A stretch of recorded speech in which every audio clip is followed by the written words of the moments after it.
Hi, quick interruption here. Today's October 16th, 2024, and yesterday North Korea blew up parts of the inter-Korean road nearby the DMZ. So DMZ tours were affected and tensions between the South and North are rising. I doubt they're going to go to war, but if you were planning to visit the DMZ anytime soon, double check that it's not canceled. Okay, now back to the video. Hello everybody, I'm in Seoul, South Korea, and today I'm going to the DMZ, aka the Demilitarized Zone. Ironically, one of the most militarized zones in the world because it runs along the border of South Korea and North Korea. They had a war, it's called the Korean War, and that ended in 1953. They didn't sign a peace treaty, so they're still technically at war. So I'm actually on my way to the bus. So the DMZ, because it's like a militarily sensitive place, right? You can't go there alone. You can't go there as an individual. There's only like so much you can go. You actually have to join in as a group, as a member of a tour group, right? Run by tour group companies that are approved by the government. I'm going to this Peace Park and I'll be going to this Dora Observatory, like Dora the Explorer, D-O-R-A, and the third tunnel. And the third tunnel is a tunnel that the North Koreans dug when they were trying to invade South Korea. So that's something I'm psyched to check out. And this is my bus. Yeah, this is like a party bus, man. This is a demilitarized zone. It's a government place, a security place, lockdown, right? And because they need to keep track of everybody and know who's coming in and who's coming out and all that, we actually have to bring our passports. 2 young South Korean soldiers will come up the bus and check your passport. 2 million. There's 2 million landmines. So this is a demilitarized zone, right? But That I is say crazy. definitely. This is the first stop. We are at the DMZ. I see the DMZ sign right here. What is it? Right there, right there. Apparently, the Dora Observatory is actually closed temporarily because of the fact that North Korea has been sending over balloons. And these balloons, it can contain human feces. It can contain whatever they want, honestly. But they pop it above the air in South Korean territory and it just drops, right? So apparently the Dora Observatory, I guess, is closed for safety reasons. So that sucks. We're going to a different observatory though.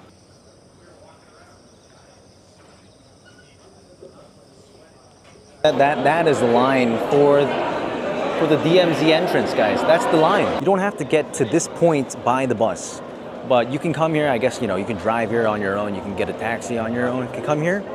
But once you come here, anything past this point, you do need to be part of a group to get in. And so I think that's what the line is for.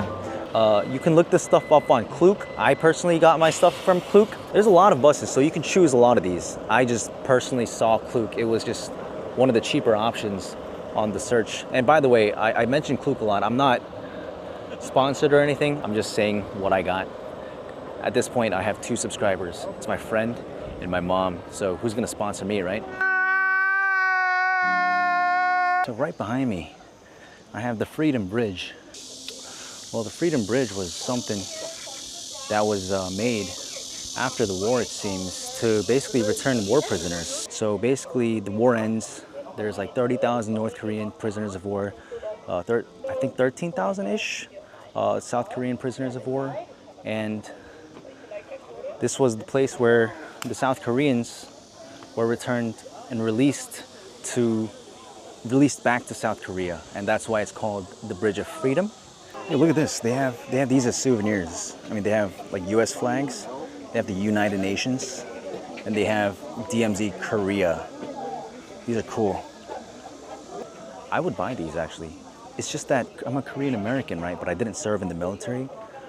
So I don't know if I should be, like, if I could be wearing that stuff. You know what I'm saying? Just me? I don't know. Anyways, so this right here, these are gonna be the comfort women of Korea. Or actually, as the tour guide said, rather than comfort women, because that's kind of like toning it down and watering it down, just sexual slaves.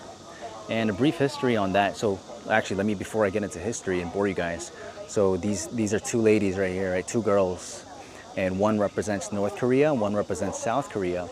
And basically, comfort women / sexual slaves where women, or actually girls, 13 to 16, they said, that were taken forcefully or even coerced, right, lied to, straight up lied to, back during the Japanese, or back during the war, right, by the Japanese soldiers. And it's crazy because she said some crazy number of like, it's an estimated 50 to 200,000 young women, right, young girls that were taken to Japan. It's crazy. And this wasn't, you know, it wasn't only Korea that was subject to those, right? They took the Japanese soldiers, basically, I think they initially started with Japanese people, but then it's like along the lines of, you don't poop where you eat, right? So within the nation, people were like, yo, what's up? That's not all right. So they're like, all right, you know what? We're already invading a lot of places. Let's just use the people there. Damn, that's crazy. Really makes you think, right? Well, sheesh, I came to the DMZ and I got a little bit of a history lesson and I got a lot of feelings. Makes you think a lot. Anyways,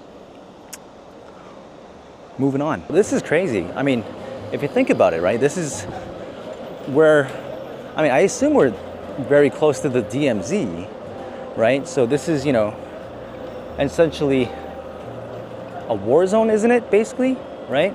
The closest we are to North Korea. And look how tourism is booming, man. I mean, food and all that aside, we have an amusement park. Look at that. They're operating the machines. So that's the Viking right there. Nice, some more machines. But barely anybody's on them. So it's like, it's a little eerie, I'm not gonna lie. It just seems so out of place. What's the reasoning for having an amusement park at the DMZ? Also next to a war memorial. Is it like finding joy in sadness? Anybody know? If anyone knows, please enlighten me in the comments. That's a little confusing.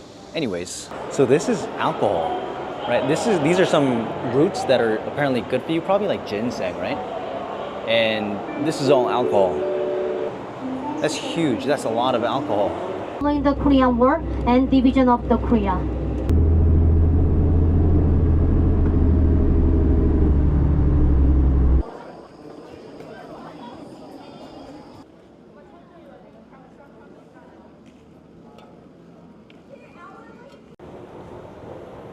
All right, so I'm up in the observatory, but to be honest, I'm not sure which side is North Korea and which side is South Korea. So that's South Korea. Can you guys see that? You see all those skyscrapers? South Korean side. And then North Korea is just kind of empty, you know? We're so close yet so far. Like, look at that, right? We're literally so close. But there's more than just a division of land right there. It's more than just distance, right?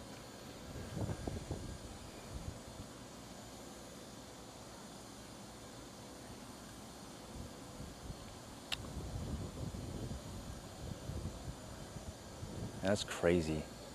I don't know if you guys can hear it, right? This is pretty far, but I thought, can you hear that? See, that it just stopped. And I thought it was initially the wind. I initially thought it was the wind, you know, going across the waters. But I actually think they have like speakers somewhere, right, where they're like turning on music, or not, it's not even music, it's just sounds. It's like sirens. Right? It gets me kind of paranoid. Like, what if they're about to like send a missile or something, right?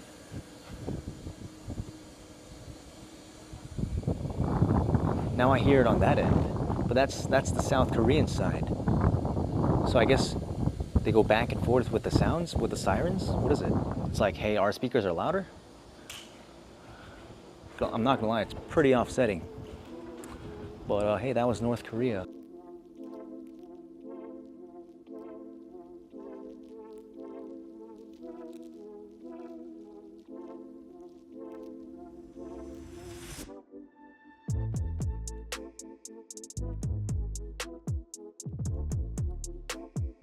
And on October 17, 1978, the third tunnel was found. The third tunnel is big enough for 30,000 soldiers and artillery to pass through within 1 hour. So I've arrived at the third tunnel, and I'm not allowed to film. I gotta leave all my stuff behind, so I'm gonna leave you guys behind, and I'll see you guys later. I'm not even actually supposed to wear my hat because I have to wear a helmet. Look at this. Ah, I'm already wearing a helmet. All right, see you guys later. Bye. And I'm back. Look at that. That was a walk. So I just went down. I came back up. Let me actually try to explain. This is the closest thing you'll get to the inside of the third tunnel from this video, probably. I went down here. That's around 350 meters, right? It's a super, super steep hill, and it's super wet, right? So you got to be really careful. It's hard on your knees. They say if you have any breathing issues, back issues, neck issues, whatever, don't go down. And then you finally reach bottom when you're super tired, and then you're like, it's flat ground. And then it's another 250 meters, and then it's a flat tunnel. But the tunnel itself is super, super small at this point, right? You're bending your back, and you're like, once in a while you get these pockets that are high, and you're like, let me stretch my back. And then you keep going, and you run into this little thing right there that shows the number of days that has passed since the DMZ has been established, I think. And you're like, wow, all right. On the way out, I noticed these holes, if you can see it right there, right? And these are dynamite holes. And they're actually marked in yellow, and they're super small. And the story behind this is the North Koreans were trying to be incognito. And what they did is they got these small dynamites, drilled a hole little by little into South Korea under the demarcation line. And then they inched their way forward little by little, and they actually got super close to Seoul. The North Koreans going down to work on the tunnel were actually dying a lot. There was a lot of people dying, and he didn't like it. So he defected, notified the officials. The officials basically tested it out, and they decided that they will leave him. And the way they tested it out was they actually got these PVC pipes, they laid them out, they planted them and laid them out across the border. And the logic behind that was, well, they're using dynamite to drill these holes, right? So when the dynamite blows up, there's gonna be a lot of pressure, and the pressure is gonna push some water up from the ground into the PVC pipes, up into the air. Well, so that's what they did, and it actually worked. When they actually dug down straight down into the third tunnel, they actually discovered it was like only like what, 40 kilometers away from Seoul, from the heart of Seoul. And it was big enough, at least the North Korean side, was big enough to funnel, I think what was the number? It was a crazy number, like thousands of soldiers and artillery, right? Within like 30 minutes. It was a crazy speed. And so that was like a real clutch save from Mr. Kim. You know, shout out to Mr. Kim. I don't know if that's a appropriate way to show appreciation for something so, you know, of such scale. I'm sorry, maybe that's too Gen Z like, but hey, we appreciate you. I, as a American, but Korean descent, I appreciate you, and I thank you. And then also, hey, all the soldiers in this country that are serving, appreciate you guys. Thank you for your service. But hey, I don't know, I'm out of words. That was pretty overwhelming. I'm out of breath as well. But hey, this was the DMZ tour. For me, I think it was pretty scary, actually. Like, just imagining the dedication and the grit and maybe the hatred, you know, that fueled the North Koreans to drill this hole at the cost of their lives. And they were actually so close to unleashing their wrath onto the South Koreans. Like, that's very scary. So hey, this was an experience, made me think a lot of things. I think it was a very worthwhile experience. So overall, DMZ zone, DMZ tour, the third tunnel, very enjoyable. This was a very good day. Hey, thanks for watching. If you guys watched this far, please drop a like, subscribe, comment, and I'll see you in the next one. Bye.